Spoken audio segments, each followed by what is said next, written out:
Thank you, Manuela. Good morning, everyone. I'm going to share with you the results of an assessment of integration of family planning and HIV/AIDS in urban health facilities in Kenya. And we'll start by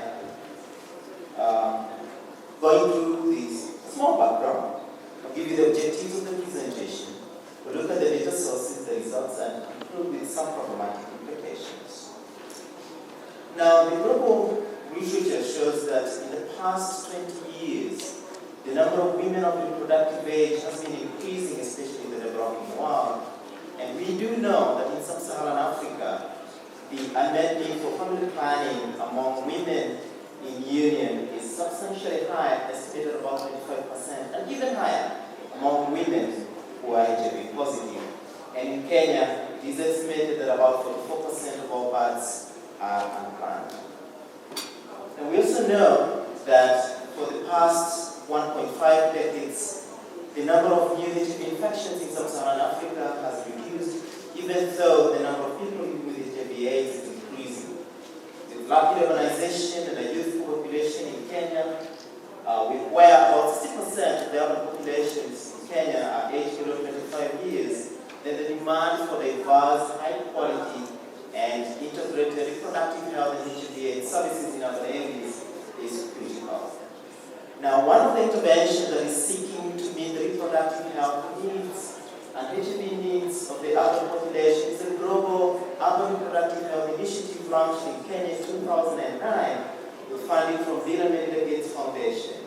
Now, this program, otherwise known as Tupange Kenya, has one goal, which is to significantly increase the contraceptive prevalence rates in selected urban areas of Kenya, using among other strategies, the integration of family planning services with maternal, child, newborn health, and HIV/AIDS services.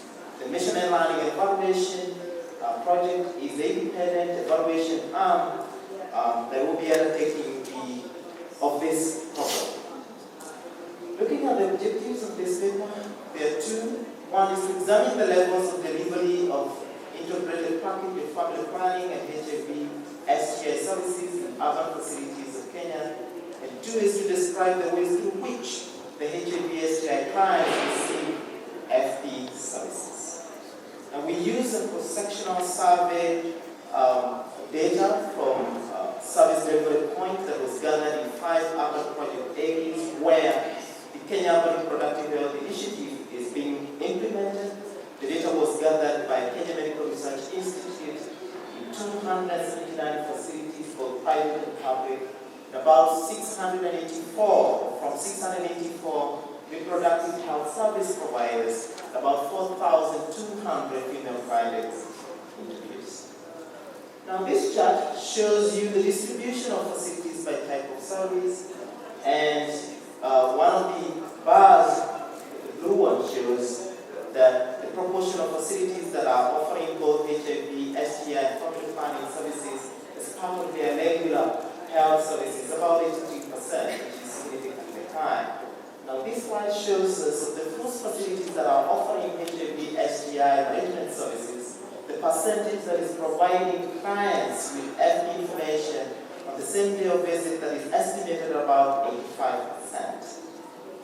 Now, this chart shows the distribution of female client exit interviews by type of service and type of facility, and we see that the proportion, or we see the number of the percent of female clients that are seeking HIV or STI management services, both private and public facilities is highlighted there.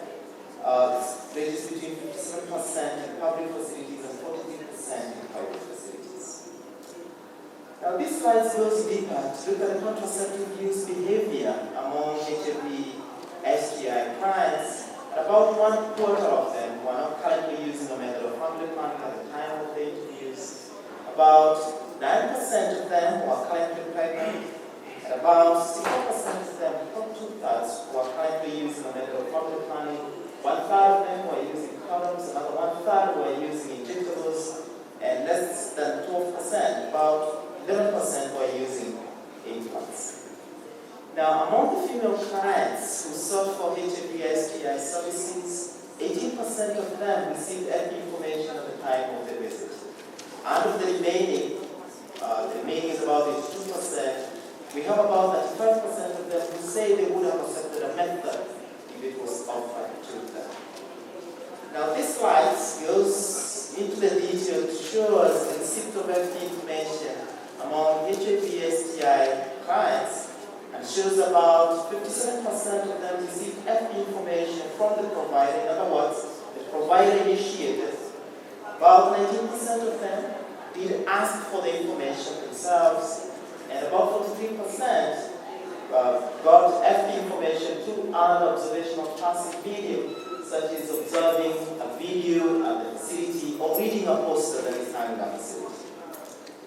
Now, this data suggests that future urban family planning HIV programs can reduce missed opportunities in uptake of HIV and FP services through two main strategies. One is critical, is training the providers to initiate family planning and HIV/AIDS discussion, and most importantly, it is for them to offer these services in an integrated manner. And two is to design creative demand creation activities to persuade their clients to actively ask for the services. We'd like to acknowledge Bill and Melinda Gates Foundation for supporting the survey and Kenya Medical Research Institute for assisting with the education.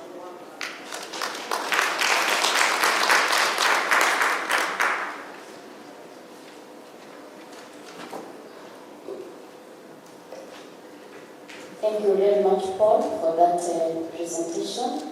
I would like us to note our questions. If you have any questions for Paul, please write them down. We'll have them answered at the end of all the 7 presentations. Our next presenter is Dr. J Huchko. She is an assistant professor and an obstetrician gynecologist with the UCSF. She has worked at FESES for the past 6 years. Her topic is impact and cost-effectiveness of integrating cervical cancer prevention into HIV/AIDS care and treatment services in Nyanza Province. So, Megan, welcome.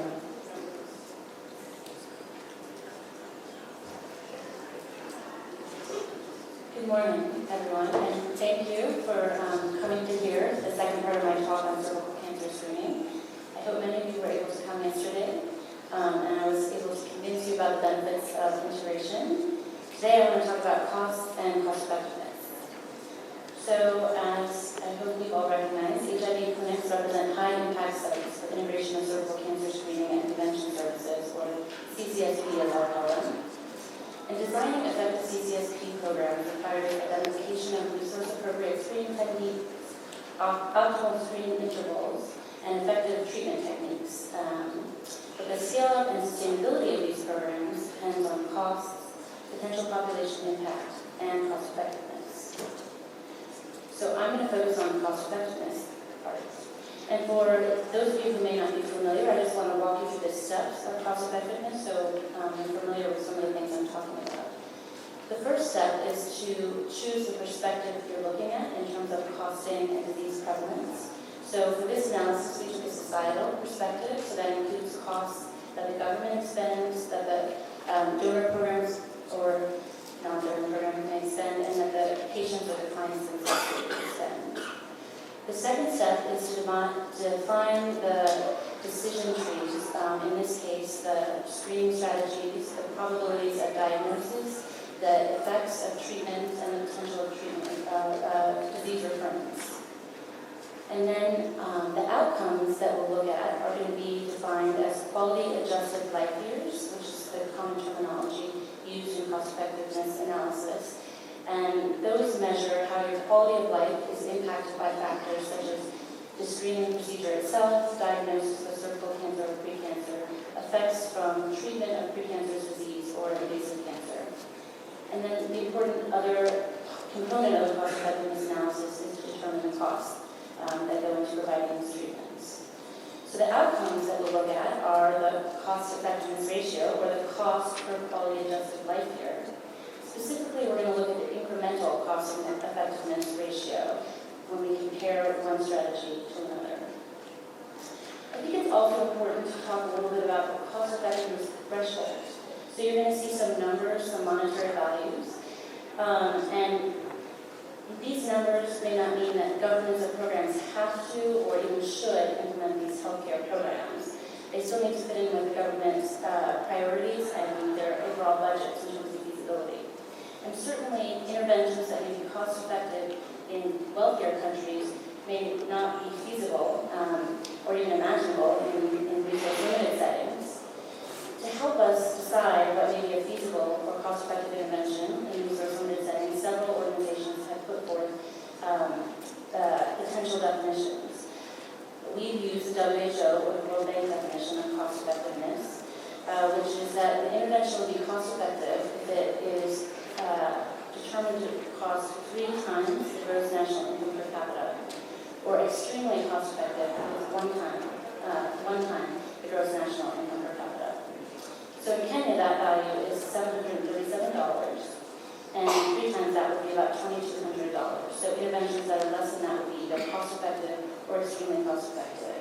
And examples of interventions in sub-Saharan Africa that have been evaluated for cost-effectiveness are first-line heart therapy, which comes in at about $550 per DALI, which is analogous to Pauline, which is would be an extremely cost-effective intervention.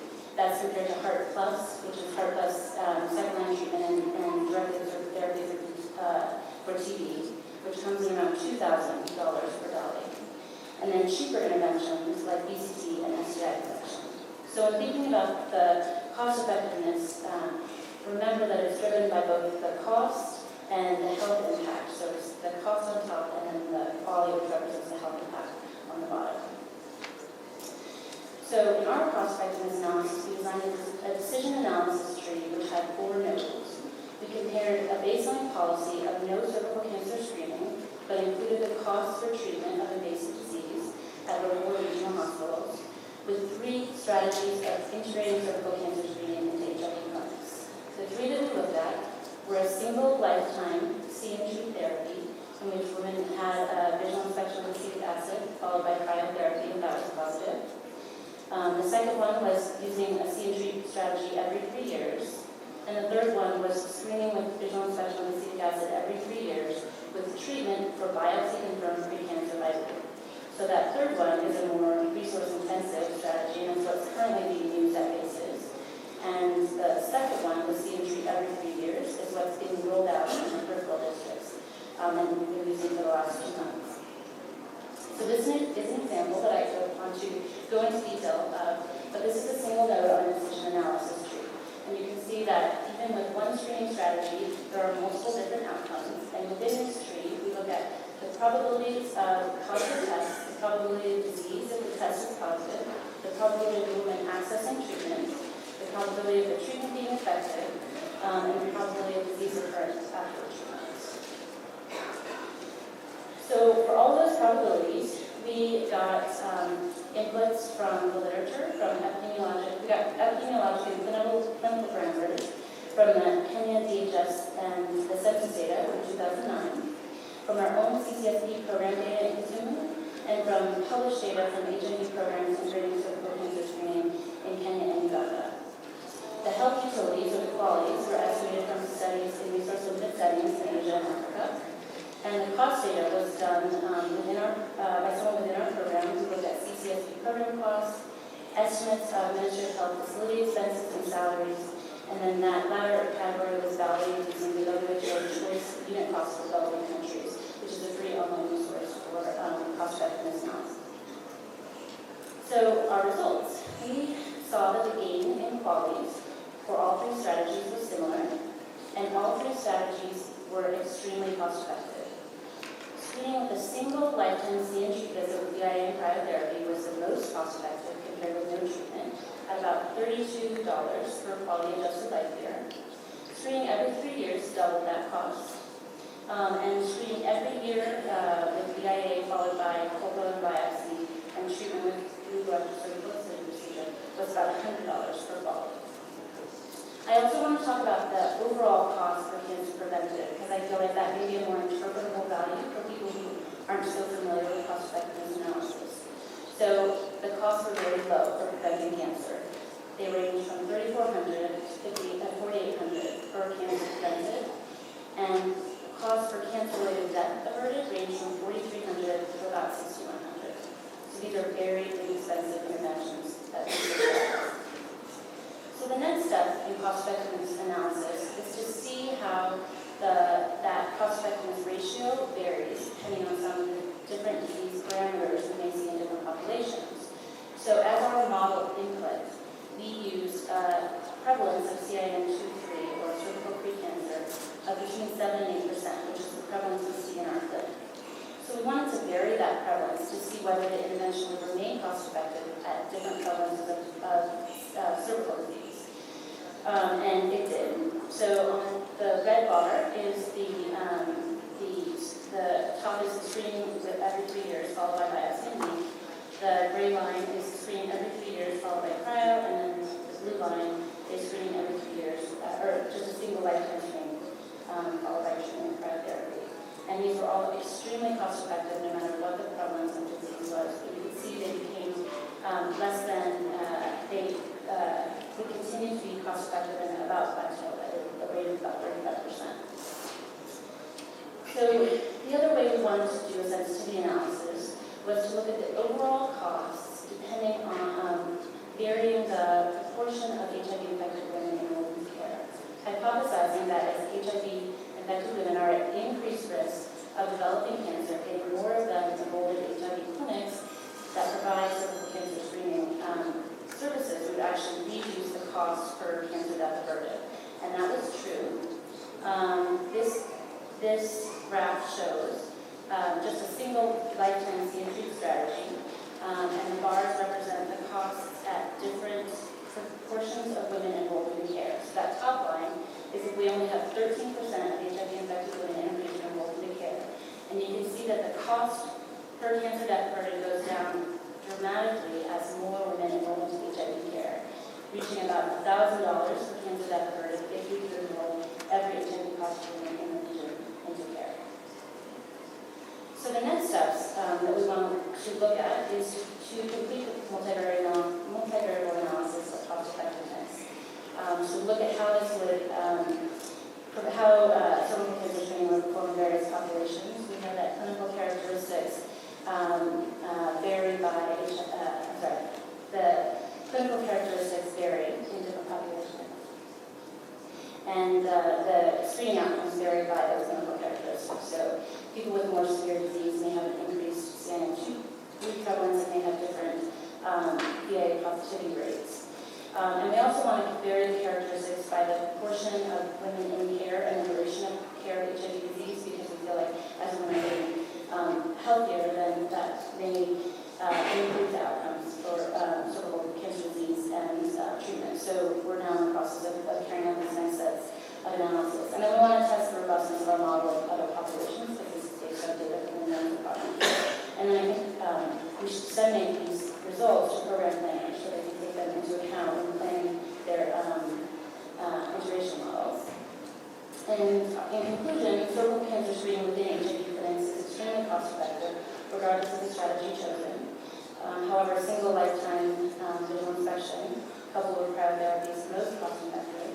And cost-effectiveness increases as the population prevalence of CIN2-3 or cervical precancer increases, and as the proportion of HIV-infected women enrolled in care increases. And so we think that this data may help district level and national level healthcare planning. Thank you.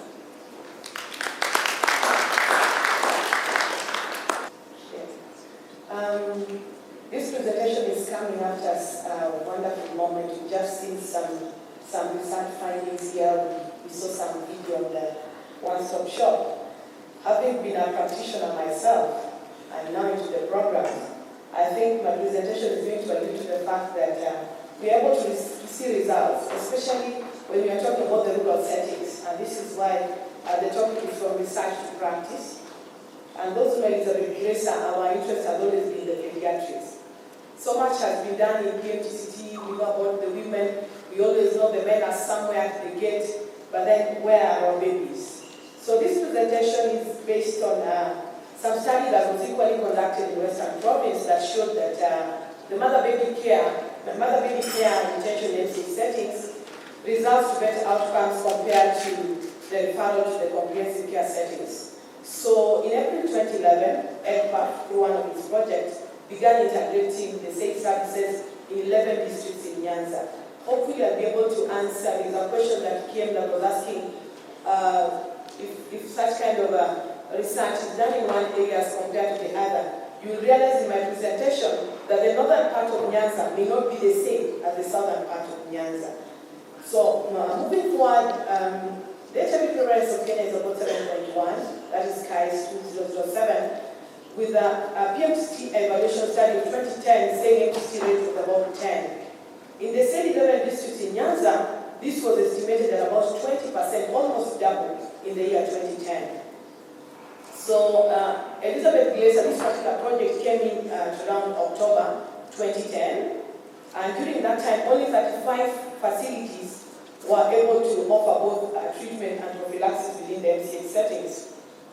So as you can see, this is one of the routes to the state districts, and you can see that is a vehicle. So ask yourself, if a vehicle has to meander through the stones, what of this particular woman, very pregnant, or this woman with a baby or babies? So integration indeed is a journey with careful strides, of course, finding out where there are stones. So amongst the methods that we did some baseline review of the PMT data in the same 11 districts. Remember what I'm talking about here now, site-based. Between the period of October 2010 to December 2010, and just to define the areas that need support. And also some key interviews were done for the DMYH, for the DHMT members, amongst them the DMYH, the DHRIO, and the GASCOs. These are the people who were charged with seeing to it that activities within the district take place. So what was our findings? One of the key findings was that HIV positive women at the dispensary level were being referred, yes, but with no clear documentation. So whether they reached the same referral place or not, no one knows. And even then, if they were referred to a health center, there was still a two-step referral from MCH to the comprehensive care center. And whether they reached that site or not, no one knows. Because it is one thing to refer to the next room, but it's another thing to confirm that the person indeed went to the next room. We also found out that staffs at the dispensaries were unable to initiate patients on ART, yet they were giving prophylaxis. The same staff would tell you they are giving prophylaxis. But when it comes to ART initiation, we tell you this woman has to be moved to the next level. So once again, we are talking about our journey. The journey must go on with determination. This is still one of the routes. I don't know the make of this car.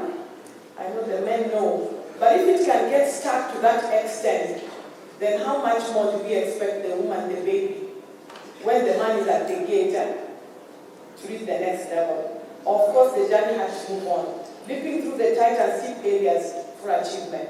These are actually the routes that are being used by these women. So what next? What are our interventions? One of the things that we have a curriculum in Kenya known as IMA, Integrated Management of Other and Adolescent Illnesses. It's actually an integrated curriculum that takes 6 days. So we took the staffs, the facility staffs through this to build on their confidence and also to ensure that now they are able to move forward and start initiating mothers on ART.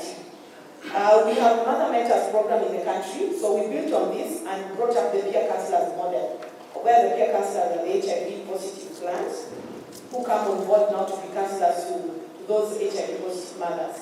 We also introduced something that was very key to us, an integrated filing system. When we came on board, the filing system was the mother had a file and the baby had a file. What we were doing and still doing is that the same file, immediately the mother comes to the site, pregnant, you introduce the file, you introduce that. Once the baby is the mother is positive, you introduce the HIV exposed infant card inside the mother's card. So as she comes to our clinic appointments, it gives you room to think of next what will be done when the baby comes on board. We also replaced the two-step referral with a one-stop shop in all the dispensaries. A CQI was conducted to identify the gaps, and then we introduced the integrated quality teams. I know we have the multidisciplinary teams, but what we did while we were calling them integrated In each of the facilities, we are incorporating including the watchman at the gate, because the watchman still has a role to play. Any delay at the gate may actually have an impact on the facility. And then what was our results? It is damn surprising that by September 2011, from the same our data source, the MTC rate showed a drop from 20 to 11.8%. The mother-baby retention was at 80. One may ask, what was the baseline? That is why I alluded earlier on that there wasn't any documentation showing that this mother actually reached to the next side. So during our follow-up, the documentation was done. And it showed that it's possible to retain this mother and baby so long as the filing system is integrated at 80%. Key to note is that the sites that were offering care were 55. These were moved to 147. And those that were able to offer also ART moved from 35 to 108. This is a graphical show. So we made it from 36 to 95% in care, ART from 23 to 70%. What about the trends? Looking at the trends, this is what I was trying to explain, that you see the northern part of Nyanza as compared to the southern part, is quite some difference. All the same, if you look at that graph, you still see that in all the sites, there was a downward trend. This is now as per the districts. These are the 11 districts that I was talking about. And what we have done here is to show you that from the quarter, that is the October 2010, to actually the latest quarter of March 2012, we have seen a downward trend when it comes to the HIV prevalence. Looking at our enrollment, same to the sites, you can see that from October 2010, coming to March 2012, we moved from 50, around 51%, to now 100% enrollment. In these 8 districts, in the facilities, GOK, I forgot to mention that, the government of Kenya facilities. And looking at the total testing positive, from quarter 1 to quarter 6, there was some improvement. You could see 9% as compared to last quarter, that is by March 2012, at 6%. So what do we as Elizabeth Glaser, together with the Minister of Public Health and Sanitation, think of? That they need to actually scale up these integrated care treatment sites to all the 155. And we've also learned a lot from this gathering here. Attention now is to be paid on how to scale up and integrate these 8 services within the routine services like immunization. We are thinking of this baby, he or she comes for immunization.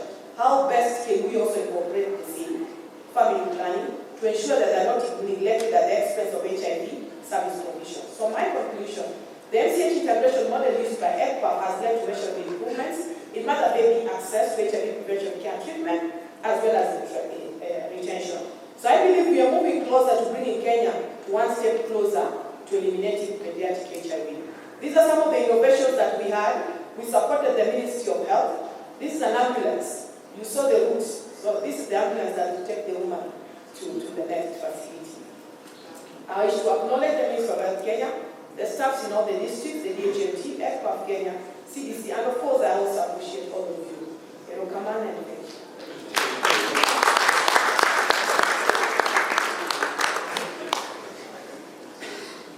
Thank you very much, Pauline, for that good presentation. I would urge all of us to take time. Our next presenter is Richard Mutemwa. Dr. Richard Mutemwa is a research fellow at the London School of Hygiene and Tropical Medicine in the UK. His title for today is Nowadays We Communicate. What providers think about integrating HIV and reproductive health services in Kenya and Swaziland. Welcome, Richard.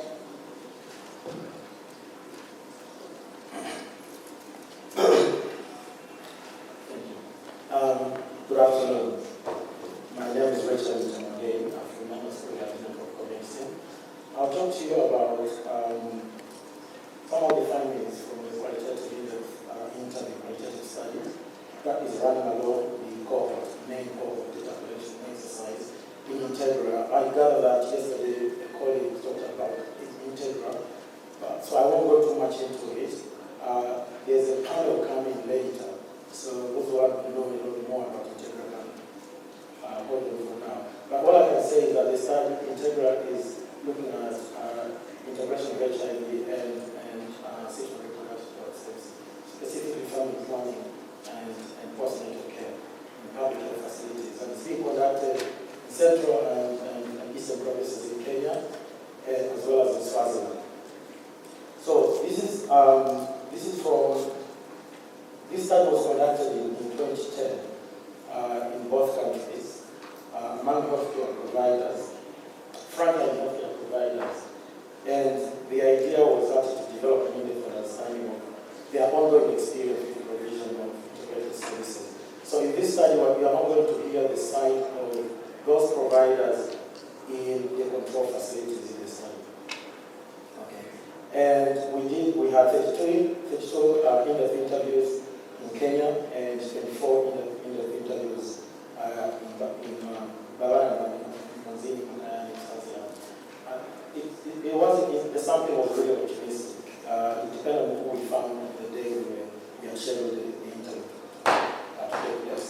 However, the tools themselves were actually extensively piloted and the field workers trained.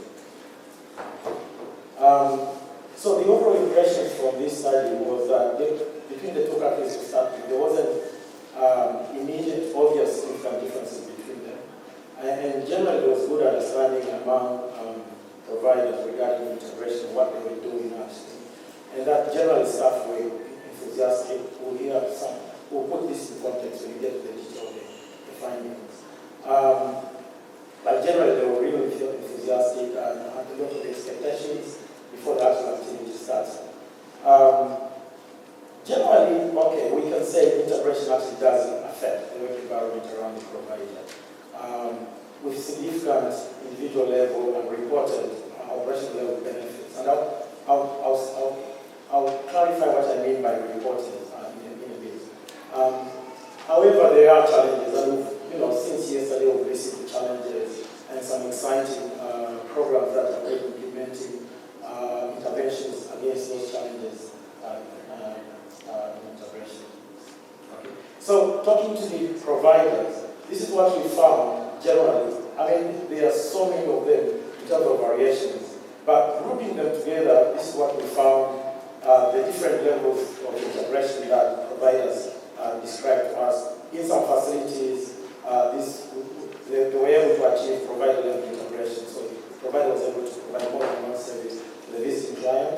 In some facilities, it was really image-level integration, where maybe a service used to be provided in another facility nearby, and that facility, that service has been pulled into the same roof.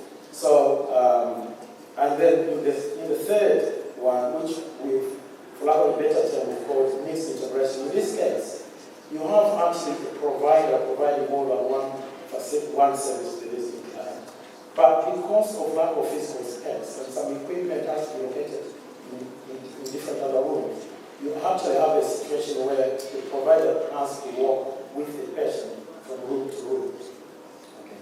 I'm not able to give you the numbers at this stage on these, but that's what I just described. So, in general, our findings come in four batches. The first batch is about what the providers perceived are the benefit to them as the individual or as a human resource individual who is working in that facility. And then at the operational level as well, if they've noticed any changes or any impact. And then we come to the challenges, and the challenges as well, we've looked at individual level challenges to the individual provider, but also at the operational level. So we'll start with benefits of integration at the individual level. And the immediate one that jumped out of the bunch of qualitative scripts is the issue of job satisfaction. They think that through integration they will be able to provide quality service to the clients, and the clients actually were giving them sort of some very positive, encouraging feedback. The other one to the individual again was enhance the skill range. We've heard about how training tends to accompany the integration process, and so through that training and through exposure to more service that the provider was able to do earlier they found that beneficial to them. And a lot of them mentioned being aware about other diseases and how to, and the interventions that are involved in trying to address them. The other one is enhanced professional stimulation and reduced barriers, where before, if someone was just provided in family planning, it was just family planning throughout, and all you saw were family planning clients. But at this stage, they were able to now see a range of other clients, and that to them was quite stimulating in the job. In operational level, there's improved attitudes towards work, and they feel that within the facility there's increased communication between different kinds of staff.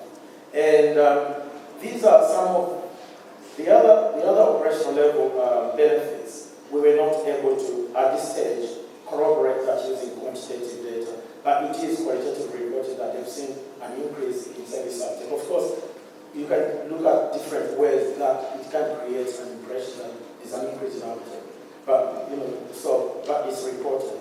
And reduced queuing for clients. They no longer have to queue more than one time when visiting the facility. More especially for those that are provider level integrated. There were a few reports of reduced workload, which was quite a bit of a shock, but actually for us. But later on, when we got into the data, we found out that it was we found that some of them reported having recruited extra staff just before starting integration. So the workload redistribution actually had a significant impact on the workload. And also, a lot of them, we can go into details talking about this, but they talk about ability to prescribe long-term health methods, which means retain clients where, it was significantly reduced by proportion. I've talked about redistributed client provider, which means that if the client was able to see 100 patients before, this time they have to go to see just a proportion of that. In terms of challenges, individual level remuneration is a big issue. I don't have to emphasize that.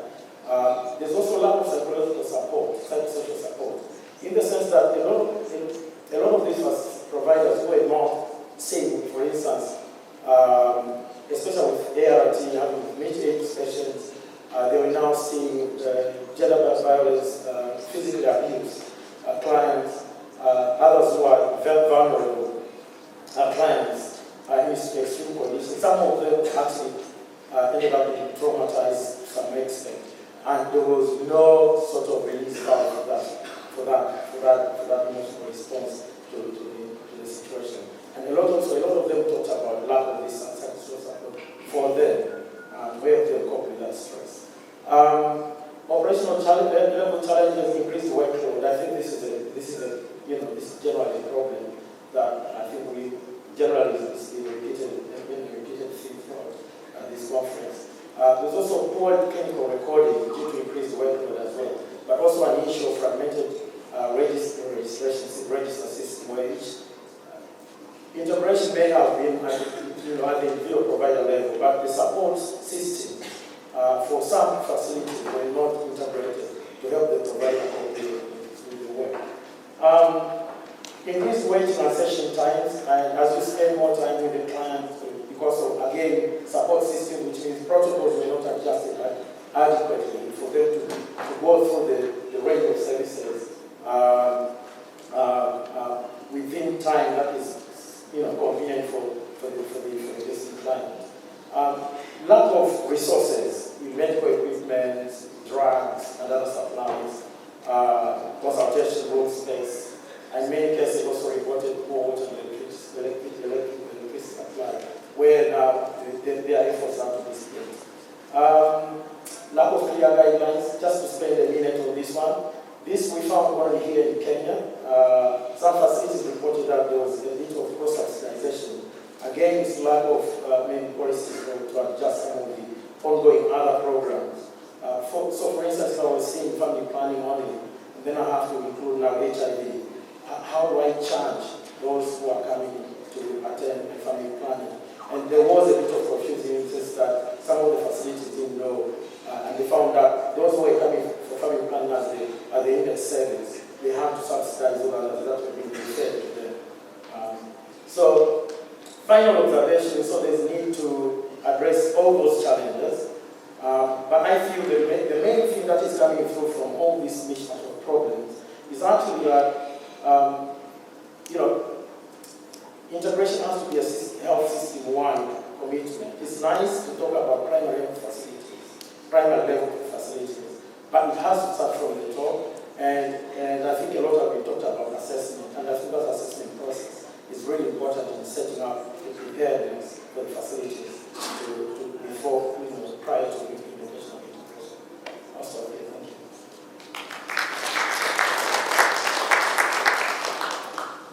Can we give him another clap on that?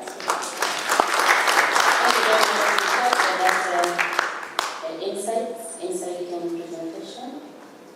So we'll go straight to the next presenter because of time. Our next presenter is Dr. Ilene Speizer. Dr. Ilene Speizer is a Deputy Director, PROACT Project, Management Sciences for Nigeria.